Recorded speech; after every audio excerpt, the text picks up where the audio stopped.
Pues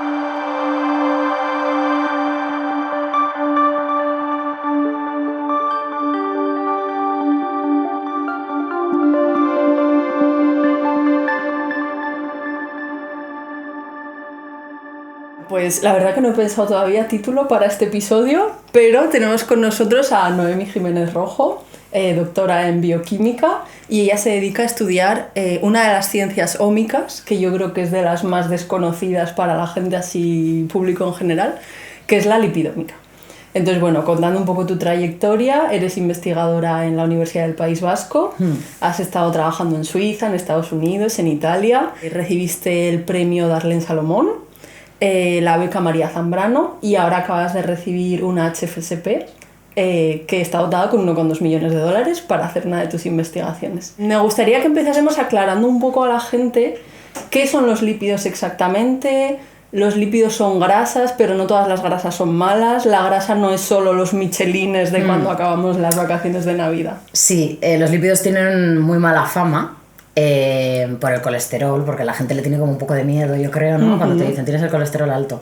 Pero bueno, sí, tener el colesterol alto es malo, pero las grasas van más allá. Quiero decir, el colesterol es algo necesario, porque forma parte de las membranas de nuestras células, ¿vale? Yo estudio lípidos de membranas, las membranas celulares. Es decir, o sea, todas nuestras células en el cuerpo, para ser célula, es decir, necesitan una membrana semipermeable que les separa de lo que es el medio extracelular, el medio externo.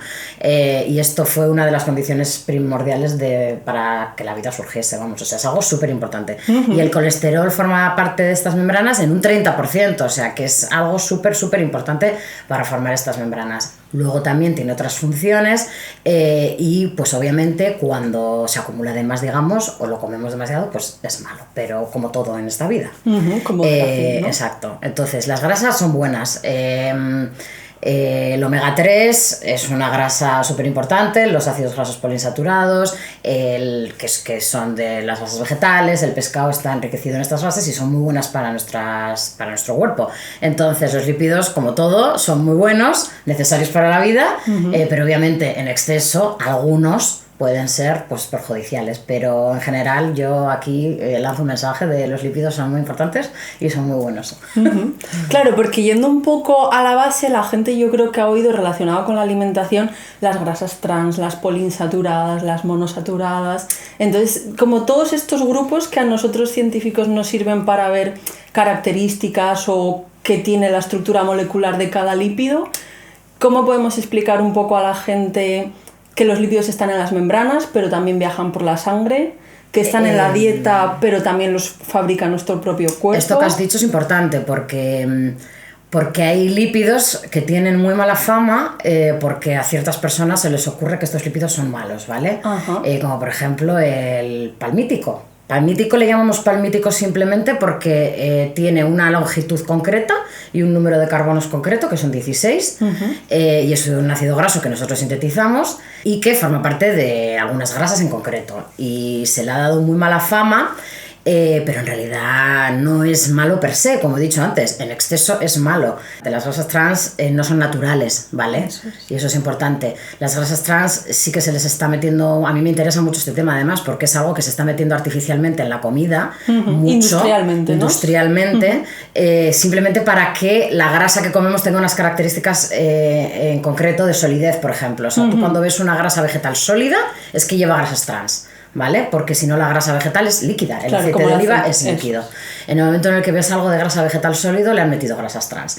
Y lo que pasa con las grasas trans es que son grasas sintéticas artificiales que realmente es que no sabemos ni si son buenas ni malas realmente, porque es que al ser algo artificial no sabemos cómo nuestras células lo están metabolizando, cómo se incorpora. Lo que sí se está viendo en el campo, pero es súper reciente, es que sí que estos lípidos se están incorporando en nuestro metabolismo y en nuestras membranas. Es decir, esto que comemos, porque esto es muy real, lo de que somos lo que comemos, ¿vale? Con los lípidos en concreto es muy real, porque las grasas que tú comes se meten en tu metabolismo y se van a incorporar en tus células, en concreto en tus membranas, que es donde están los lípidos mayormente. Entonces, pues claro, no sabemos cómo eso impacta a los procesos celulares básicos que ocurren dentro de la célula. que yo me dedico un poco a estudiar eso, cómo cambiar la composición de lípidos de una célula puede afectar a esos procesos básicos que una célula tiene que hacer. Claro. Y yo creo que hay muchos dietistas y mucha gente, digamos, externa a la ciencia, como en todo, que de repente le da como muy mala fama a un lípido en concreto, ya te digo, como el ácido palmítico. Es que en realidad no es muy perjudicial para tu salud. Otra cosa es el medio ambiente, otra cosa es de dónde se saque ese aceite de palma que se va a meter en la comida industrialmente. Obviamente, si se saca de unos árboles que están fastidiando un ecosistema, no es bueno, pero aquí ya la gente como que mezcla mucho, mezcla muchas cosas. Cuando ves sin aceite de palma en una cosa, yo digo, pues mira, prefiero que no tenga aceite de palma pensando en el ecosistema, no pensando en mi salud. Porque el aceite de palma per se no es malo, tú lo tienes en tu cuerpo. Otra cosa son también las grasas trans. Sí, además aquí tocas un tema súper interesante, porque yo creo que la ideología que tú sea que tengas, lo que sea que quieras confirmar con un estudio científico vas a encontrar, pero sí, ahora... Seguro. ¿Cómo de fiable es? ¿Qué corte tiene? ¿Cómo se ha hecho? ¿Qué metodología tiene? Es súper importante porque yo veo muchísima gente por Instagram y por redes sociales, gente que promueve pseudociencias y cosas así, etcétera, que ahora está de moda, esto está basado en evidencia científica. Y claro, te cogen artículos de bases de datos que sí, las usamos los científicos, PubMed, Google Scholar, no sé qué, pero es lo que tú dices, es que hoy en día hay estudios científicos para todo. Quien quiera publicar puede publicar hoy en día. Hay revistas de toda clase que los científicos sabemos discernir cuáles son, digamos, buenas, cuáles no tan buenas, cuáles tienen rigor, cuáles no, pero la gente no, la gente a pie de calle no. Y a mí me da mucha rabia cuando viene esta gente a divulgar pseudociencia, que te dicen, esto está basado en un estudio científico y te pone un artículo de PubMed y dices, vale, muy bien, pero, o sea... ¿Qué artículo es ese? ¿Te lo has leído? Claro. ¿Quién lo ha escrito? ¿De dónde? ¿Dónde trabajan? O sea, no sé. Son tantas cosas. Yo creo que a mí me fastidia mucho eso, que se confunda el público general con este tipo de cosas. Sí. Porque luego la gente va diciendo, mira, no, esto está basado en la ciencia. No. Claro, y por suerte es que la evidencia científica y la comunidad científica no se basa en un artículo con X conclusiones, claro. Que si tú científicamente puedes asegurar algo con un mínimo de que, oye, esto es verídico, es porque se ha hecho mucha investigación, distintos grupos, distintos estudios que lo avalan. Claro, a ver, nosotros en nuestro mundo sí sabemos, digamos, diferenciar o discernir entre aquellos estudios que no son rigurosos y aquellos que sí, pero yo entiendo que para el público general obviamente es más difícil y la divulgación es muy importante para eso, la divulgación que se haga con criterio. Bueno, y volviendo un poco a los lípidos, me gustaría que aclarases todas esas funciones, no solo los que hay en membranas celulares, sino en general los lípidos en nuestro cuerpo, ¿qué funciones tienen? Porque son muchísimas también. Muchísimas. O sea, mira, pues una que la gente no suele pensar en ella es que los lípidos forman barreras protectoras en nuestro cuerpo, ¿vale? O sea, el surfactante pulmonar, que es una membrana súper importante que surge al final del embarazo en el niño, que es necesario para respirar, ¿vale? Sin ello no puede haber intercambio de oxígeno, entonces no puedes respirar esencialmente. Y esos son lípidos al 90%. Es una membrana de un lípido en concreto y es eso. La piel, lo mismo. La piel es impermeable, nuestra piel, porque tiene una capa de ceramidas que secretan queratinocitos.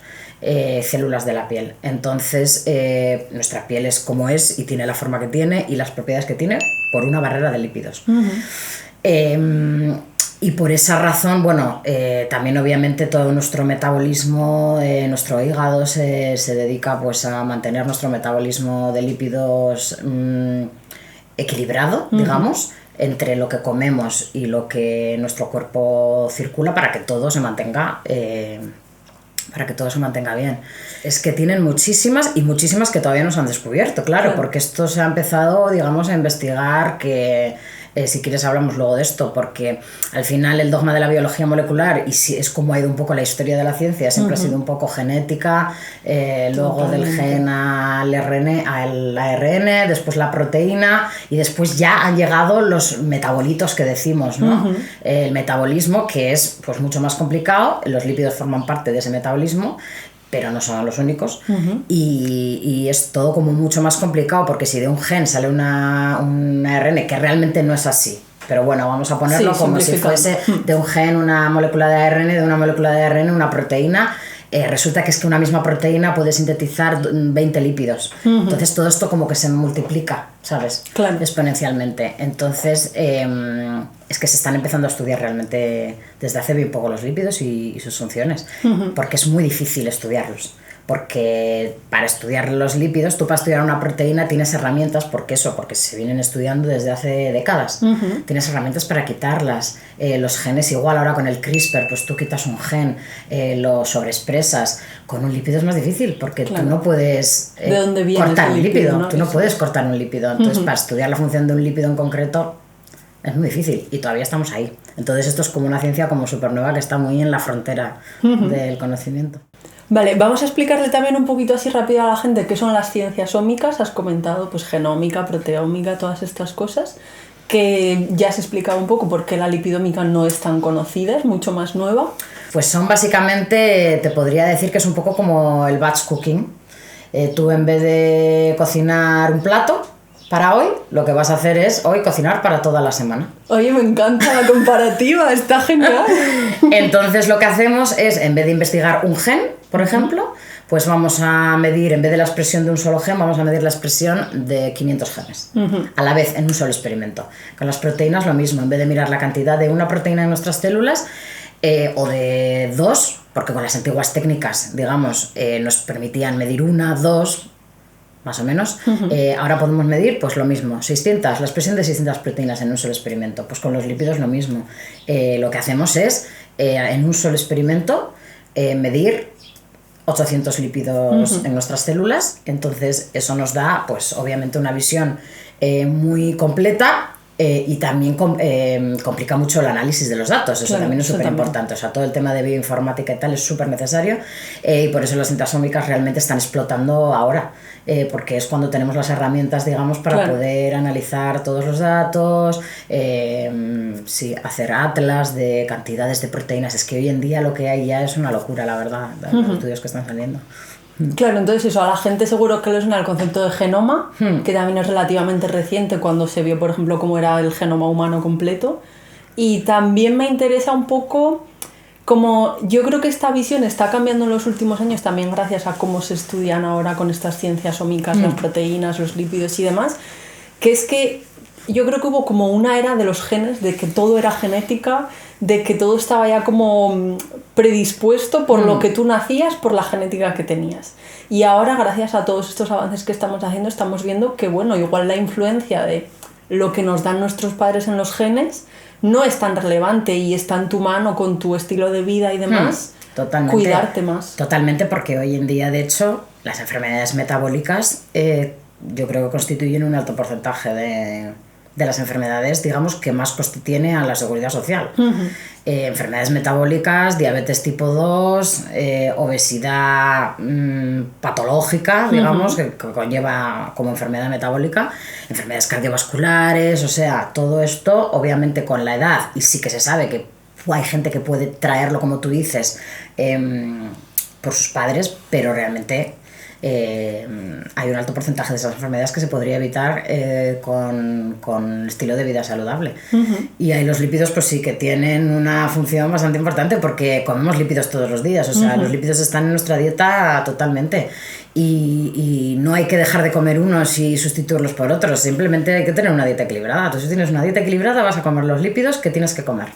Sí que puedes tener cuidado en no comer tantas cosas industriales que puedan tener grasas artificiales, como las grasas trans, etcétera, pero no hay que volverse tampoco loco. O sea. Claro. Además, yo creo que antes has dicho algo que igual a la gente le ha chirriado un poco, pero es que, claro, los lípidos no los consigue el cuerpo únicamente por los que tú ingieres directamente, sino que a partir de proteínas o de hidratos de carbono, si los necesitas en un momento dado, también es capaz de producir esos lípidos él mismo. No es como una vitamina que sí o sí la tienes que ingerir con la dieta. Claro, los lípidos, bueno, hay algunos que no, hay algunos que sí que los necesitamos ingerir con nuestra dieta, pero la mayoría tenemos un metabolismo perfectamente diseñado para... Y además, es que es lo que yo siempre digo, que, o sea, yo la pregunta como que siempre tengo, ¿no?, es ¿por qué tenemos tantos lípidos? O sea, ¿por qué la célula, por qué la evolución ha mantenido todas estas rutas metabólicas súper complejas para que nosotros en nuestras células tengamos miles de lípidos? No tiene sentido. Así evolutivamente, si tú piensas, ¿no? O sea, siempre yendo como a la sencillez y a la eficiencia.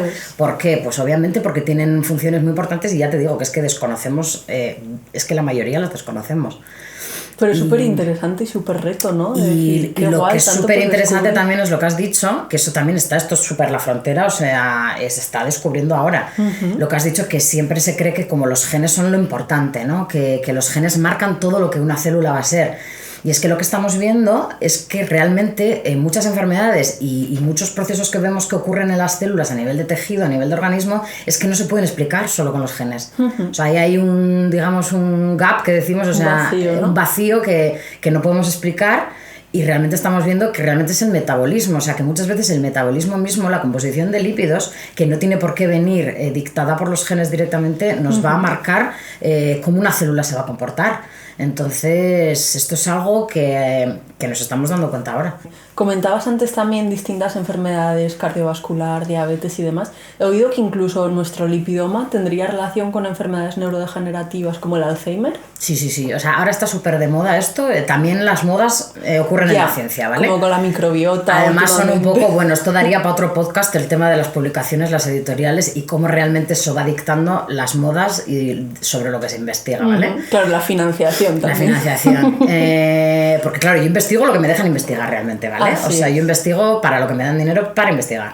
Sí, bueno, de hecho lo vimos hace poco con el COVID. Antes del COVID los coronavirus era como que a nadie le importaban, era difícil conseguir financiación y ahora de repente, boom. Sí, ahora por ejemplo, y me parece súper necesario obviamente, con el tema de las bacterias resistentes a antibióticos se está buscando por todos los medios que se desarrollen nuevos antibióticos. Obviamente lo veo súper importante porque creo que va a ser el próximo gran problema a nivel mundial.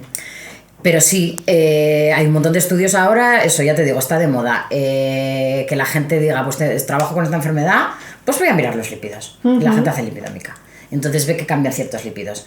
Pero ya está, la mayor parte de la gente, te diría, el 99% de la gente se para ahí. ¿No? Publican esos descubrimientos, pues mira, en pacientes de esta enfermedad, en tales células, hemos visto que está acumulándose un lípido en concreto y baja otro. Pues esto podría tener repercusiones tal y cual, ¿no? Y es más hipótesis que otra cosa.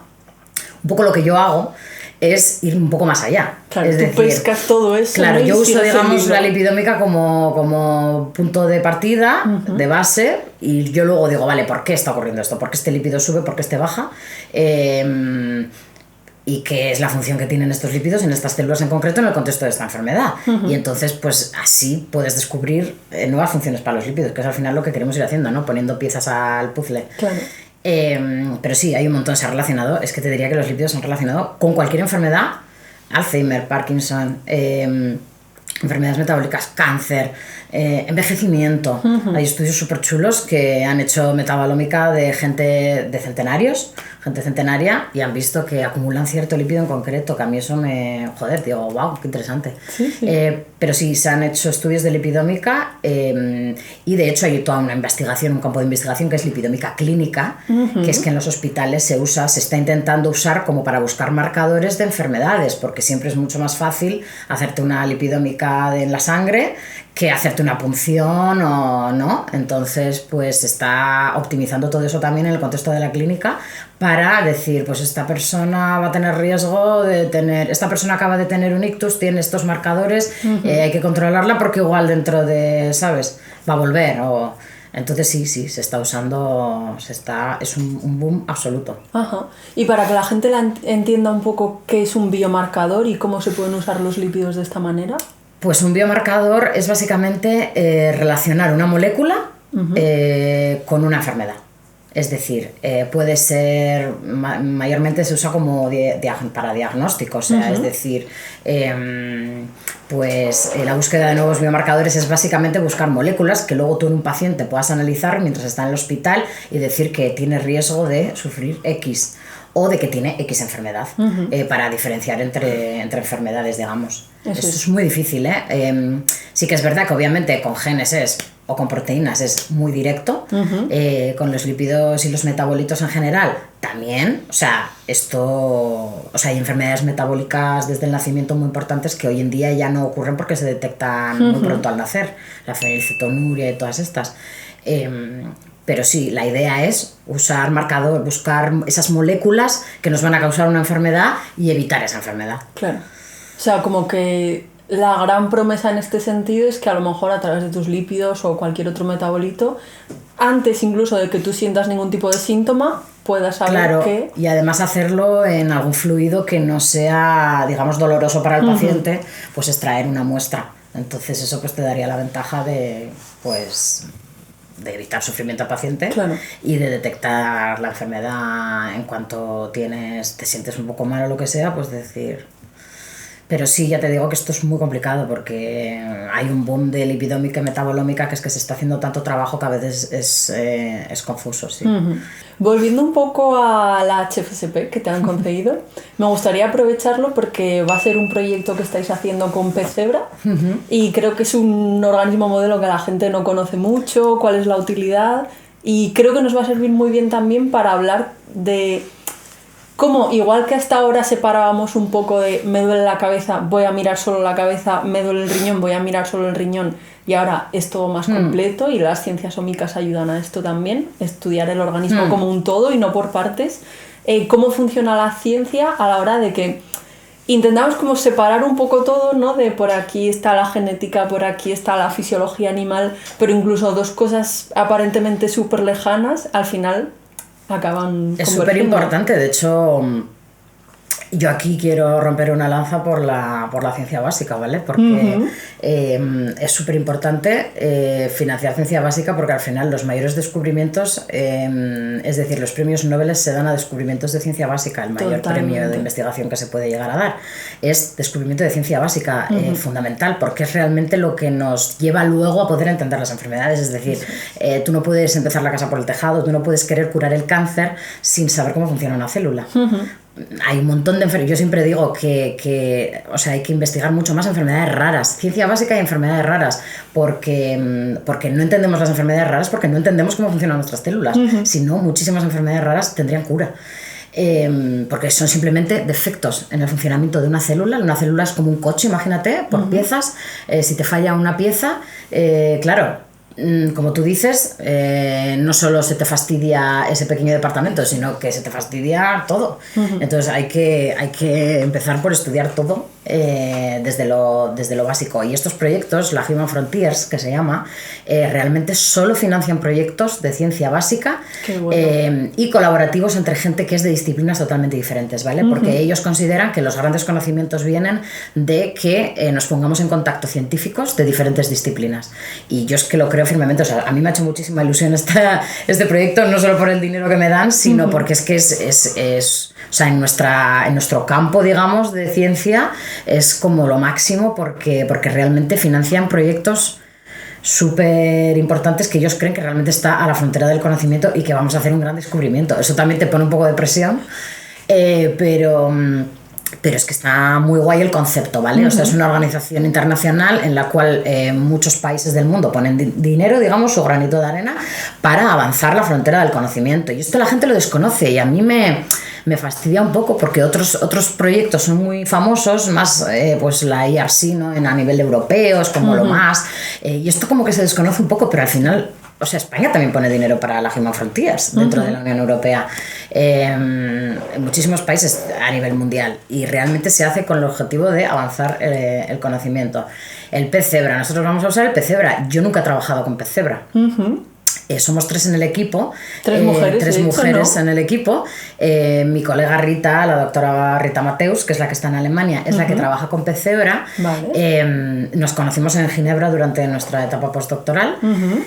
Y trabajamos en cosas absolutamente diferentes. Y un día charlando se nos ocurrió, ostras, pues sí, ¿por qué no miramos esto? Y empezamos a hacer alguna cosita en Ginebra en nuestros ratos libres. Y ya cuando nos hemos establecido cada una en su sitio, hemos dicho, pues venga, vamos a hacer esto realidad, vamos a escribirlo y a ver si alguien nos da dinero. Y el pez cebra es un organismo que sí que la gente del público general seguro que desconoce, que se utiliza para investigar, pero es súper utilizado para estudiar biología del desarrollo. ¿Por qué? Pues porque es un organismo muy sencillo, es vertebrado, lo cual te da ese plus que no es una mosca, digamos, o un gusano, que también se usan mucho, de que es un vertebrado y digamos que tiene procesos durante el desarrollo más parecidos al humano, pero eso, con la sencillez de que normalmente se estudia el embrión sin llegar a ser pez adulto, con lo cual éticamente, digamos, dista mucho, vamos, es muy diferente de utilizar ratones o otro sistema vertebrado, ¿vale? Entonces se utiliza mucho para estudiar el desarrollo.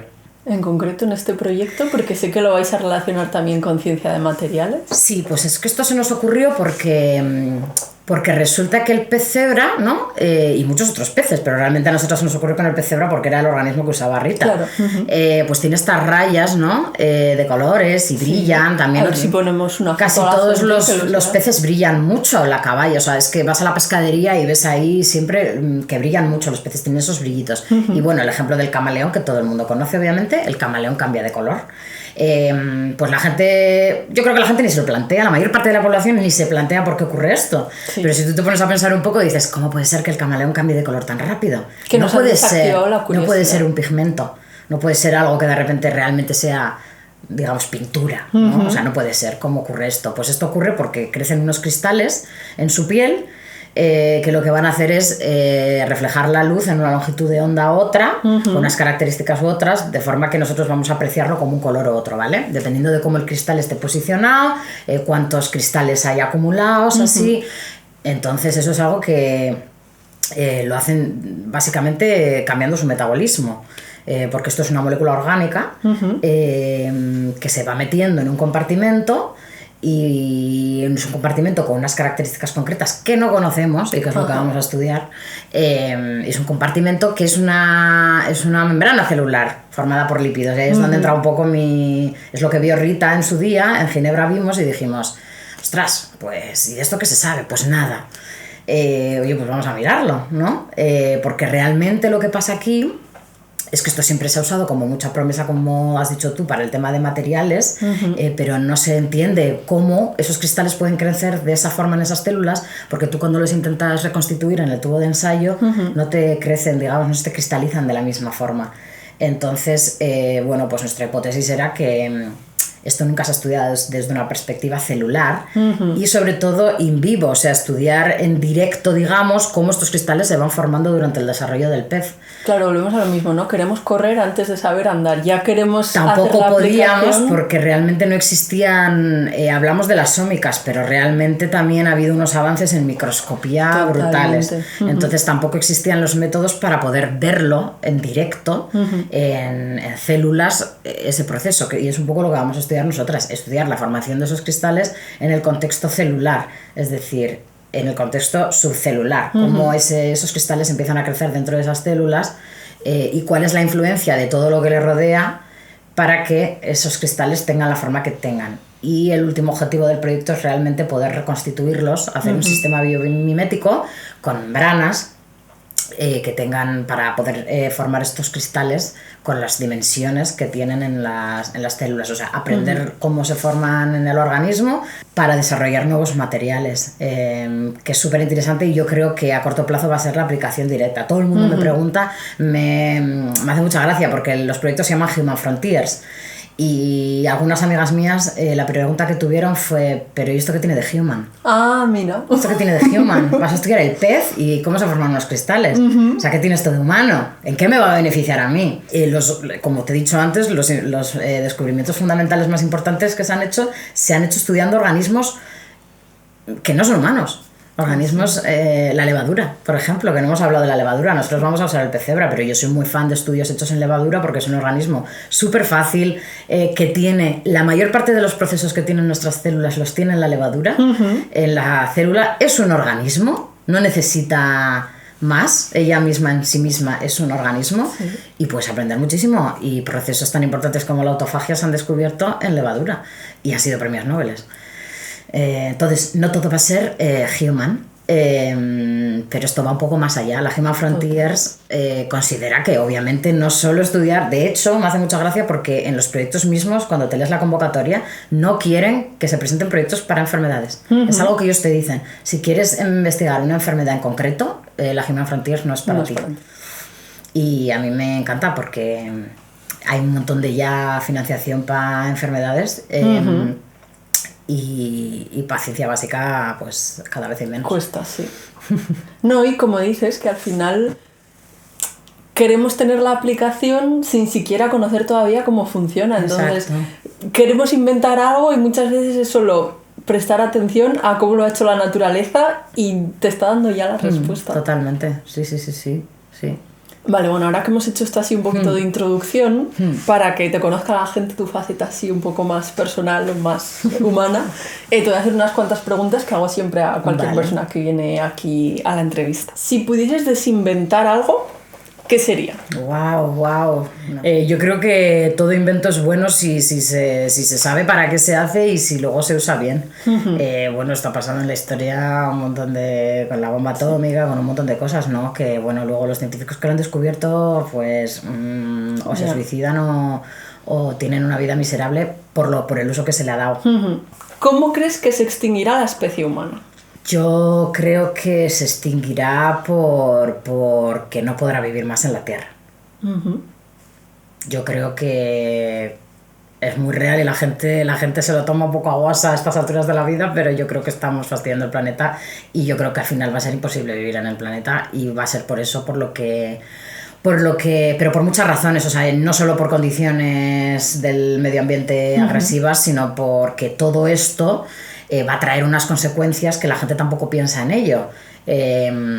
Bacterias nuevas que están saliendo, virus, todo esto por pues animales viviendo en un hábitat que no es en el que tienen que vivir, incluyendo el humano. Nos van a empezar a infectar cosas que antes no nos infectaban porque no hacía falta. Yo no creo que un virus acabe con la especie humana. No lo creo. Un virus matará a un porcentaje de la población, pero no va a acabar con la especie humana. Creo que son más peligrosas las bacterias resistentes, por ejemplo, que eso es lo próximo que se nos viene, que eso sí que es...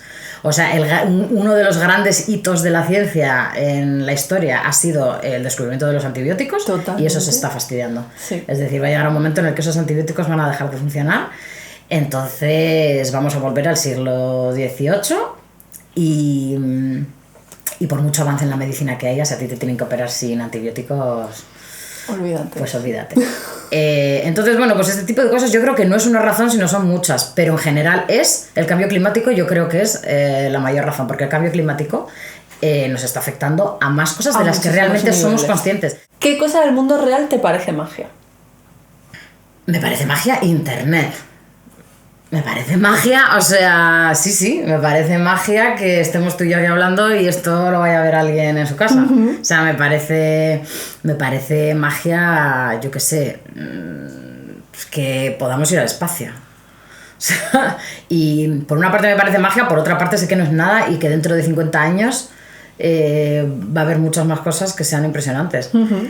Magia per se... Sí, o sea, no diría yo que es magia, pero sí que me parece impresionante. O sea, la palabra magia, bueno, sí, no la suelo usar mucho. Yo no creo en la magia, pero bueno, oye, a veces también hay cosas que digo, no entiendo esto, ¿qué pasa? ¿No? Pero como yo soy científica, a veces intento buscar la explicación y cuando no tiene explicación, mi respuesta es, pues todavía no lo entendemos, pero ya lo entenderemos de aquí a 5 años. Totalmente. Ya tendremos la respuesta. Entonces, magia, me parecen los grandes descubrimientos. Y siempre me pongo un poco perspectiva de pensar, a esta gente que de repente se les hizo la luz, de repente vieron una bombilla, ¿qué tuvieron que pensar? ¿No? La gente con el teléfono, de repente poder... Mi madre siempre me dice, es que tenéis mucha suerte, tú te has ido a vivir a otro país, yo me fui a vivir de León a Bilbao y ya para mí eso era como y podía hablar por teléfono de vez en cuando y ya era como, y sabes, yo desde Suiza podía hablar y ver la cara a mis padres todos los días. Entonces, eso me parece magia. Sí. Si pudieses pasar un día con un personaje histórico, ¿a quién elegirías? Y más que un personaje es qué época haber vivido, ¿no? A mí me gusta mucho el siglo XIX. Como científica pienso en esa época en la que cualquier mini descubrimiento era la leche. No se sabía nada, se descubrió ahí todo, ¿no? La gravedad, no sé qué, las leyes de la física básicas. Me hubiese gustado estar en ese momento de descubrir las cosas básicas, que cada descubrimiento era un premio Nobel, prácticamente. Claro, también pienso que eso era gente privilegiada, ¿no? Que estaba en un sitio de privilegio, porque si tú naces en el siglo XIX en una familia pues pobre, obviamente no hubiese sido lo mismo. Entonces, y en nuestro caso siendo mujer, además. En nuestro caso siendo mujer, claro, era algo súper... ¿Cuál es el récord Guinness que crees que tienes más probabilidades de conseguir? Yo no es algo que me planteo mucho, la verdad, no... Me gustaría romper el récord Guinness de descubrimientos científicos. Pero no creo que exista tal cosa. Hoy en día los récords Guinness están bastante...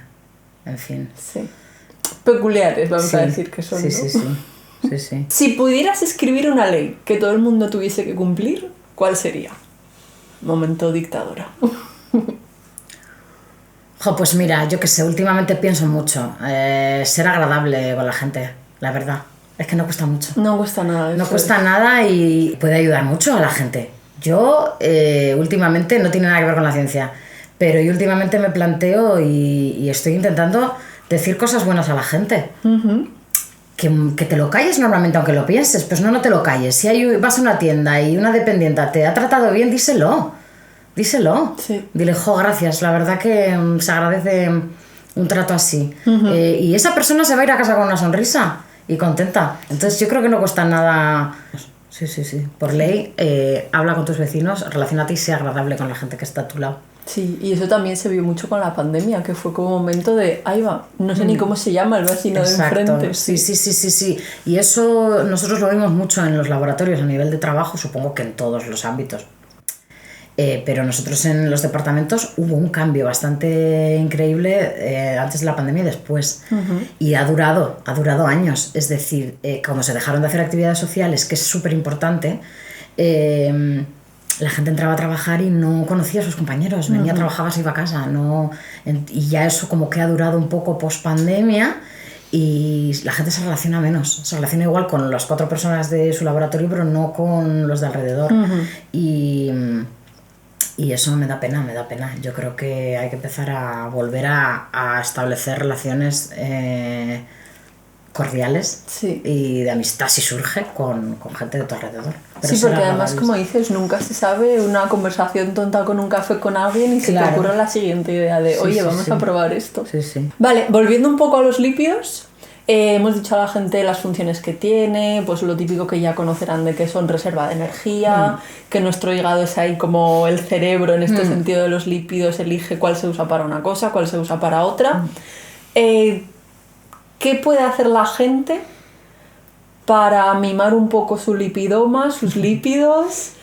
También creo que puede ser interesante contarles que igual que el genoma es el que te viene y ya está, el lipidoma creo que es algo como muy dinámico, ¿no? Muy susceptible a diversos factores. Es muy dinámico y se adapta mucho. De hecho, es un poco la dificultad de estudiar el lipidoma, que varía mucho con todo. Uh-huh. O sea, con la temperatura, con la dieta sobre todo. Un ejemplo que doy siempre, que me gusta mucho, es el de los peces, precisamente los peces que viven en la naturaleza. Que si viven en agua fría, pues tienen una composición de lípidos concreta, y si viven en agua caliente tienen otra. Uh-huh. Porque aquí todo va de mantener las membranas de las células con unas condiciones, unas propiedades físicas en concreto, ¿vale? Y todo eso lo dicta tu lipidoma. Y como hemos dicho antes, eres lo que comes realmente. Los animales de alguna manera saben qué comida comer en invierno, qué comida comer en verano, para mantener las membranas celulares en unas propiedades en concreto. Y me parece súper bonito, porque se han hecho varios estudios con mosca, dándoles a elegir comida, ácidos grasos saturados e insaturados, y mantenerlas viviendo en un ambiente frío o en un ambiente más caliente. Uh-huh. Y se ve cómo, obviamente, esa prueba y error de cómo te sientes bien o mal, uh-huh. Pero acaban comiendo pues moscas que han crecido en ambiente frío, acaban comiendo ácidos grasos insaturados y al revés. Y es muy curioso. Entonces, sí, hay que cuidar la dieta. Pero bueno, tampoco te vuelvas muy loca, como he dicho, porque al final esto está dictado por muchas cosas, hormonas, entonces las mujeres y los hombres pues tenemos lípidos un poco diferentes, seguramente. Pero ya te digo que esto tampoco se sabe súper bien, ¿eh? Se está estudiando. Dieta equilibrada y ya está. Hay que comer lípidos de todos, y hay que comer carbohidratos, hay que comer proteína, hay que comer de todo, pero sin volverse loco. Claro, porque al final, llevándolo por ejemplo a tu especialización, que son las membranas celulares, los lípidos ahí son súper importantes, y como tú decías, esas propiedades físicas de si es más rígida o es más fluida, depende como de la composición de lípidos que tengas, ¿no? Ahí es donde puede entender la gente grasas más saturadas o insaturadas, el colesterol, el omega 6, el omega 3... Sí, definitivamente. Pero yo te digo que en general tú puedes tener una vida sana y mantener tus lípidos y tu metabolismo lipídico bien si mantienes una dieta equilibrada, porque tampoco depende solo de los lípidos que tú comas. Tu metabolismo corporal, todo está relacionado. Es decir, si tú de repente comes muchísimo carbohidrato, eso te va a impactar eso se sabe, en los lípidos. Entonces, y al revés. Si mantienes una dieta, estas locuras que hace la gente de dietas ketogénicas, proteínas tal y cual, eso también te va a impactar mal. Tienes que mantener está todo coordinado. Entonces no es todo de lípidos, no es todo de carbohidratos, y no hay que apuntar a una cosa y decir esto es malo, no lo comas. No, hay que comer de todo y bien. Una cosa que creo que no puede saber la gente: la importancia que tienen las grasas y las funciones que tienen, incluso hormonales. O sea, hay hormonas que dependen de grasas para poder estar equilibradas, producirse... Bueno, es que hay hormonas que son grasas. O sea, las hormonas más importantes, digamos, a nivel sexual, o sea, todos los estrógenos, etcétera, son lípidos. Son lípidos. Entonces, pues sí, obviamente, si tú mantienes tu metabolismo equilibrado, con una cantidad de lípidos equilibrada, todo esto es del metabolismo del colesterol, o sea, el colesterol es bueno, quiero decir, del colesterol, del mismo metabolismo del colesterol, se van a sintetizar las hormonas esteroideas. Entonces, obviamente, es súper importante, necesitas el colesterol. Entonces, pues sí, todo está relacionado, las hormonas son lípidos. Y esto ya es un poco rizar el rizo, que tampoco nos vamos a meter, pero es que hay muchas proteínas que unen lípidos además, ¿vale? Tienen lo que llamamos modificaciones posttraduccionales, que para que esa proteína ejerza la función que tiene que ejercer, une un ácido graso. Y eso ocurre todo el rato en las células, y eso también se está descubriendo ahora un poco cómo funciona y qué funciones tiene, aparte de pues para anclarse a una membrana, etcétera. Entonces es que los lípidos de verdad hacen de todo, están en todas partes, y queda muchísimo por entender. No sabría decirte si va a haber un descubrimiento súper fundamental que reciba el premio Nobel sobre los lípidos, pero desde luego hay un montón de cosas de lípidos que no entendemos. Y se están publicando artículos muy importantes sobre cómo los lípidos marcan el desarrollo de las células. Se están publicando en Science, o sea, en revistas muy top, cosas que la gente se está dando cuenta y está diciendo, pues los lípidos, ostras, que no todos son genes y proteínas, ¿sabes? Que es que aquí hay un montón de cosas que no entendemos, no les podemos dar explicación y a ver si van a ser los lípidos. Entonces, pues... ¿Te atreverías a hacer alguna suposición de cómo crees que va a ser el futuro de la gente en general, de la ciencia en particular, gracias a lo que se vaya descubriendo sobre lípidos? Pues yo quiero pensar que nos va a ayudar a entender un montón de enfermedades que no sabemos, no podemos encontrar la razón. He dicho antes las enfermedades raras, es verdad, hay muchísimas enfermedades raras que no deja de ser algo que falla y que al final te fastidia todo el organismo. Enfermedades raras que empiezan a surgir no en el nacimiento, sino después. Pues ahora nos estamos dando cuenta que no puede ser un gen, porque un gen tú lo tienes estropeado desde que naces. Entonces, ¿qué es lo que está pasando para que esta persona a los 15 años empiece a desarrollar esta enfermedad rara? Entonces nos estamos dando cuenta que un montón de esas cosas son metabolismo, son lípidos.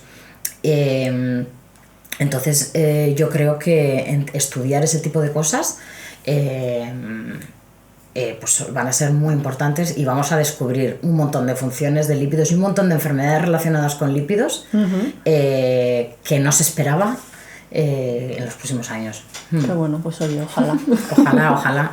Y ahora yo quiero aprovechar como la mini Yai que tendría su pregunta curiosidad científica para que me la respondas, porque haciendo la investigación para esta entrevista a mí lo que más me ha sorprendido, a mí me encanta el tema de evolución, prehistoria. Yo si viajas en el tiempo, uno de los sitios a los que me gustaría ir sería allí. Yo lo he pensado, pero que muy agresivo todo, ¿eh? No sé cuánto durarías. O sea... Y entonces, claro, yo he leído que se está viendo no solo el intentar entender por qué algo que pensábamos que era tan sencillo como las funciones que tenían los lípidos, hay tanta variedad de lípidos, sino que además se ve que algunos han coevolucionado junto con proteínas. A mí esto me explotó la cabeza y me encantaría saber más de ello. Yo aprendí un poco de esto en el postdoc y la verdad que tampoco me lo había planteado nunca, pero la verdad que si lo piensas tiene lógica. Es decir, la célula es que es un todo. Es un todo y todo está coordinado, ¿vale? Todo está coordinado. Antes de que empezasen las ómicas, la gente estudiaba un lípido o una proteína, pero no, es que ahora nos estamos dando cuenta que es que por mucho que estudies tu proteína o tu lípido favorito, no vas a descubrir nada importante. Es decir, aquí tienes que mirarlo todo. Obviamente no se puede mirar todo, ¿vale? No podemos verlo todo de una vez, pero quiero decir, tienes que abrir un poco la mente y estudiar, pues lo que yo digo siempre, más lípidos. O sea, no mires solo tu lípido, mira más, porque todo está corregulado. Y evolutivamente todo ha evolucionado junto, ¿vale? Porque si evoluciona una cosa y la otra no, la célula se fastidia y bueno, pues eso ha pasado por la evolución. Entonces, claro, una cosa que estamos viendo es que una de las funciones de los lípidos a nivel individual en la membrana es regular la función de una proteína que está en la membrana. Claro, porque para que la gente lo entienda, esta bicapa lipídica, lo que decimos que es la membrana de las células, ¿cómo podemos explicarlas para que se hagan una idea más o menos visual? ¿Cómo está hecha esta membrana? Esto, digamos, es una membrana, como he dicho antes, que limita la célula y que tiene unas propiedades físicas en concreto, semipermeable, etcétera, pues que deja pasar ciertas cosas, otras cosas no, y es, digamos, un andamio, ¿vale? Para que la gente lo entienda. Es un andamio y en el andamio tienes muchas cosas. La base del andamio son los lípidos, que es lo que conforma la bicapa lipídica, la membrana celular, pero luego ahí tienes muchas cosas que hacen muchas funciones. Una de ellas son las proteínas. Proteínas no tienen por qué estar en la membrana, hay unas que sí, otras que no. Las que están en la membrana que realizan funciones muy importantes, pues de canales que dejan pasar unas cosas, otras no, etc. Lo que nos estamos dando cuenta ahora es que hay proteínas que están en la membrana que por lo que sea tienen unos lípidos muy concretos alrededor suyo. Se rodean de cosas que la vecina no está rodeada. Entonces estamos intentando entender por qué. ¿Por qué se rodean de unas moléculas y no de otras? ¿Y cuál es la función de esas moléculas? Y estamos pues descubriendo funciones de lípidos en ese contexto. Y nos estamos dando cuenta de que esas proteínas que tenemos nosotros, que igual una levadura no tiene, ¿vale? Porque los organismos han evolucionado de forma diferente, pero que pueden realizar una función más bien parecida. Resulta que en humanos se han rodeado de unos lípidos y en esa levadura de otros. Entonces estamos viendo que realmente han coevolucionado esas proteínas con esos lípidos, es decir, esos lípidos se dan en ese organismo porque está esa proteína y al revés, ¿no? Es algo que coevoluciona y se puede ver muy bien en procesos que están conservados en muchos organismos, pero digamos los componentes son diferentes y se puede estudiar un poco así, haciendo un poco biología celular evolutiva, que a mí me gusta mucho. Es algo que no se financia apenas, porque a la gente no le importa, pero realmente es súper importante, porque un proceso que nosotros tenemos, ¿por qué lo tiene una ameba? Porque un proceso que resulta tan importante para el cáncer existe en un gusano. ¿Por qué? ¿No? Eso igual solo me interesa a mí o a ti o a gente que realmente somos curiosos, pero es súper interesante el hecho de que ese proceso se haya conservado y se haya mantenido, pero con moléculas totalmente diferentes. Entonces, ¿cómo la evolución ha llegado a eso? ¿Cómo la naturaleza y la evolución han llegado a eso? Pues es súper importante y súper interesante. ¡Qué guay! Pues nada, me ha encantado esta entrevista, la verdad. Me ha gustado mucho porque uno de los objetivos de Caldo de Cultivo es volver a despertarle la curiosidad a la gente. Yo creo que de niños todos hemos hecho preguntas buenísimas, que teníamos esa curiosidad como algo innato del ser humano. Creo que es lo que nos ha llevado también a donde estamos, con sus cosas buenas y sus cosas malas. Entonces me encanta que hayas estado aquí, que hayas intentado compartirle a la gente esa curiosidad que tú has sabido mantener. Yo siempre espero que la gente me entienda, porque a veces yo creo que hablamos de cosas que me cuesta mucho como eso, como divulgar. Al final, como científico, te cuesta mucho salir de tu terminología y cómo hablas normalmente. Entonces, bueno, yo espero que a la gente le guste y le surja curiosidad. Igual no entiendes todo, pero si esto te dice, ostras, qué interesante, pues voy a buscarlo. Voy a ir a Wikipedia. Pues, en fin, a ver si sirve para algo. Sí, seguro que sí. Y nada, solemos acabar pidiendo una recomendación a la persona invitada. Un libro, una canción, una peli que tenga que ver con ciencia o no, lo que tú quieras recomendar a la gente. Los libros en plan ciencia ficción, a mí me gusta bastante. Los libros de Michael Crichton, pues casi cualquiera, me gusta mucho. Jurassic Park, me gusta mucho, me parece increíble, de mis pelis favoritas. Y sí, libros, la verdad que yo leo muchísimo. Entonces, ahora mismo decirte un libro me resulta difícil. Pero sí, hay que leer mucho. Cosas científicas y no científicas. Cosas científicas y no científicas. También. Yo soy la primera que no leo cosas científicas normalmente, ¿eh? Yo leo ciencia ficción, pero leo historia, sobre todo me gusta muchísimo la historia y la novela negra. Quiero decir que yo en mis ratos libres leo y no es todo relacionado con la ciencia. Hay otras cosas también. Muy bien, pues muchas gracias, Noemi. Ha sido un placer, de verdad. Y oye, ojalá vuelvas pronto, nos cuentes cosas interesantes sobre lípidos. Cuando me den el próximo proyecto. Eso es.